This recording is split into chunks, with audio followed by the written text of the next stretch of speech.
bonjour aux élèves de NS2. Et c'est votre professeur d'algèbre, Ben Richard. Aujourd'hui, nous allons aborder la notion de famille génératrice et base de l'espace vectoriel. On parle de famille génératrice des vecteurs. Dans les cours antérieurs, nous avons vu comment montrer qu'une famille de vecteurs est libre et encore est liée. Et ici, on va parler de famille génératrice. Dans la définition, on dit soit E, qui représente l'espace vectoriel, sur un corps, on appelle K, on appelle ces corps K, parce que ça peut être l'ensemble des réels, l'ensemble des entiers naturels. Maintenant, en termes généraux, on définit ça par un ensemble de K. Comme définition, ici, ça représente les vecteurs U1, U2, jusqu'à UP. Donc P peut être égal à 3, à 4, à 5, ainsi de suite. Donc si on a 3 vecteurs, on va jusqu'à U3. Si on a 5 vecteurs, on va jusqu'à U5, ainsi de suite.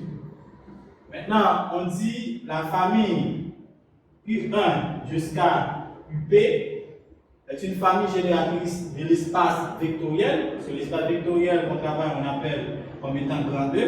On dit si tout vecteur de l'espace vectoriel est une combinaison linéaire des vecteurs U1 jusqu'à UP. Maintenant, pour qu'on ait une famille génératrice, il faut que l'ensemble des vecteurs de l'espace vectoriel soit une combinaison linéaire des vecteurs U1 jusqu'à UP. Maintenant, vous savez, lorsqu'on parle de combinaison linéaire des vecteurs, c'est lorsque on peut écrire, par exemple, on prend un vecteur U. Si par exemple, on a quel que soit U à partir de l'espace vectoriel, il existe des coefficients qu'on appelle lambda 1 jusqu'à lambda P. Donc, P peut être égal à 2, 3, 4. Appartient toujours à le corps K. K peut être l'ensemble des réels ou bien l'ensemble des entiers naturels. Si on a cette écriture que le vecteur U peut s'écrire lambda 1 U1 plus lambda 2 U2 jusqu'à lambda P UP. Donc, ça représente une combinaison linéaire des vecteurs. Maintenant, si, deuxième condition, si l'espace vectoriel est égal au nombre de vecteurs, donc si ces deux conditions se réunissent, donc on dit la famille des vecteurs est une famille génératrice. Pour parler de famille des vecteurs comme étant famille génératrice, condition. La première condition, il faut que U capable peut-être égal à lambda 1 U1 plus lambda 2 U2 jusqu'à lambda B UP. C'est-à-dire ça représente une combinaison linéaire des vecteurs. Deuxième condition, il faut que l'espace vectoriel soit égal au nombre de vecteurs, U1 jusqu'à UP. Lorsqu'on parle de l'espace vectoriel, par exemple, si vous travaillez dans un carré, ça représente l'espace vectoriel. Maintenant, le nombre de vecteurs doit correspondre à l'espace vectoriel. Ici, il faut qu'on ait deux vecteurs, c'est-à-dire on a vecteur U1 et U2. Si on a trois vecteurs, vous travaillez dans l'espace vectoriel qui c'est un carré par exemple, donc cette famille ne sera pas une famille génératrice parce que le nombre de vecteurs ne correspond pas à l'espace vectoriel. Par exemple, si on a l'espace vectoriel EU qui est égal à le nombre de vecteurs, par exemple, on a un carré. L'espace vectoriel c'est E cube et le nombre de vecteurs c'est le nombre de vecteurs est 2 et le nombre de vecteurs est 4. Donc ici l'espace vectoriel est différent du nombre de vecteurs. Donc on n'aura pas une famille génératrice.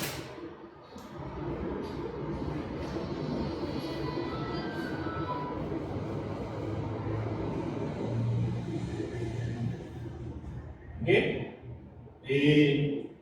Et même, par exemple, si on a le vecteur U1 de coordonnées 1, 0, 1, on a le vecteur U2 de coordonnées 0, 1, 0, le U3 de coordonnées 0, 0, 1. Donc, on a l'espace qui est égal à AQ. Maintenant, l'espace vectoriel correspond au nombre de vecteurs. Ici, on a 3 vecteurs. OK? Et vous travaillez ici sur un espace K qui s'appelle l'ensemble des réels. L'ensemble des réels qui c'est AQ est égal à R multiplié par R multiplié par R. Donc ici, le nombre de vecteurs, c'est 3 vecteurs. Donc vous travaillez sur un corps K qui est égal à R cube. Ici, on peut conclure que la famille des vecteurs U1, UP, U3 est génératrice. Donc une fois que cette condition est respectée, donc on peut écrire ces 3 vecteurs comme étant une combinaison linéaire des vecteurs. Donc, si toutefois la première condition n'est pas vérifiée, la deuxième condition le sera. Maintenant, on va parler de base de l'espace vectoriel. Ici, par définition, on dit, on prend un cas particulier, on prend 2 vecteurs, c'est pourquoi on parle de bivecteur. On prend le vecteur U1, U2, est une base de l'espace vectoriel, condition si et seulement si les vecteurs U1 et U2 engendrent l'espace vectoriel et sont linéairement indépendants. Autrement dit, cette famille est libre et génératrice. Lorsque une famille de vecteurs est libre, vous savez que c'est lorsque l'ensemble des coefficients est égal à 0. Maintenant, on parle de la famille génératrice, comme on a vu tantôt, c'est qu'on peut écrire cette famille de vecteurs comme étant une combinaison linéaire des autres vecteurs et l'espace vectoriel est égal au nombre de vecteurs. Donc, condition pour parler de base de l'espace vectoriel, donc, il faut que cette famille soit libre et génératrice. Maintenant, on va voir coordonnées d'un vecteur dans une base. Donc, même si en géométrie, on a déjà vu une partie, maintenant dans les cours d'algèbre, c'est important de savoir comment déterminer les coordonnées des vecteurs dans une base. On dit, les théorèmes nous disent qu'on a E qui représente l'espace vectoriel, étant un espace vectoriel possédant une base, B, cette base est notée la base U1, U2, formée de 2 vecteurs. Il existe un couple XY des scalaires et un seul tel que. Donc, on peut écrire ça comme étant une combinaison linéaire. Pourquoi? Parce que c'est une base. Immédiatement qu'on a une base, on peut écrire ça comme étant une combinaison linéaire. On a le vecteur U qui est égal à X fois U1 plus Y fois U2. Maintenant, les scalaires X et Y, ce sont les coordonnées du vecteur U dans la base B. X représente comme étant la première coordonnée, Y représente la deuxième coordonnée. Donc ici on note le vecteur U de coordonnées X, XY. Maintenant, on parle de déterminant des bivecteurs. Lorsqu'on parle de bi, on parle de 2. Ici, vous voyez qu'on a 2 vecteurs. Par définition, on appelle déterminant du bivecteur U de coordonnées AB, E, V de coordonnées CD dans la base B, le nombre réel égal à la différence de AD moins BD, le déterminant est noté, déterminant UW, maintenant ici c'est le vecteur W et le vecteur V, est noté UV, le déterminant AB, la disposition de la première colonne, ce sont le vecteur U comme étant le premier vecteur. Deuxième colonne, ce sont les coordonnées du vecteur V. Maintenant, pour trouver les déterminants, on va faire produit croisé. C'est AD. Donc, en ascendant, on va ajouter le signe moins, c'est AB moins BC. C'est comme ça qu'on détermine le déterminant. La première colonne représente le coordonnée du vecteur U comme étant le premier vecteur.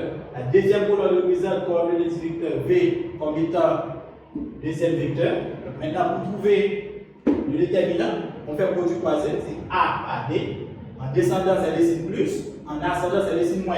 Moins B, C. Maintenant, et ici, on a un exemple. On dit déterminer le déterminant des vecteurs suivants. Maintenant, petit a, on a les vecteurs U de coordonnées 1, 2. Le vecteur V de coordonnées moins 1, 3. Maintenant, on peut déterminer déterminant du vecteur UV. Puisque dans la première colonne, il faut inscrire les coordonnées du vecteur U. Les coordonnées du vecteur U, c'est 1, 2. Dans la deuxième colonne, il faut inscrire les coordonnées du vecteur V, c'est moins 1, 3. Donc, on va faire produire en quoi? C'est 1 par 3 qui représente A par 2. C'est 1 multiplié par 3. En ascendant, on va affecter ça du signe négatif, c'est moins 2 par moins 1. Donc ici on a 1 par 3, ça donne 3. Moins 2 par moins 1 égale à moins 2. Ici on a 3. Moins par moins, ça donne plus 2. Donc ici, on a le déterminant UV est égal à 5. C'est facile de déterminer les déterminants d'un vecteur. Donc, il faut appliquer cette formule. C'est, on rappelle, dans la première colonne, c'est coordonnées du vecteur U. Dans la deuxième colonne, coordonnées du vecteur V. On fait la différence du produit croisé AD sur plus en descendant, ici moins en ascendant, moins BC. Donc ici, on a 1, 2 comme coordonnées du vecteur U. On a moins 1, 3 comme coordonnées du vecteur V. Donc, en ascendant, on a 1 par 3 affecté du signe plus. En descendant, affecté du signe positif. En ascendant, affecté du signe négatif. Maintenant, de même,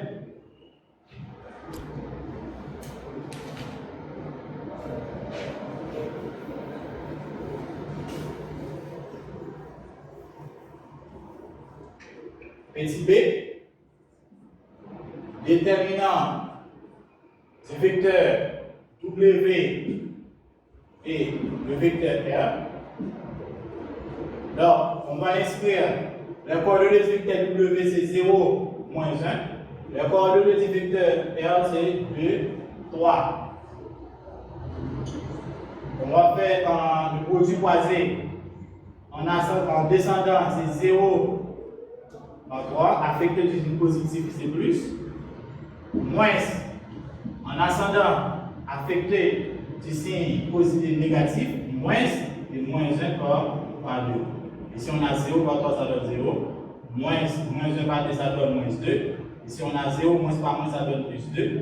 Eh bien, le déterminant du vecteur W et le vecteur R est égal à 2. Donc, c'est facile de déterminer les déterminants d'un vecteur.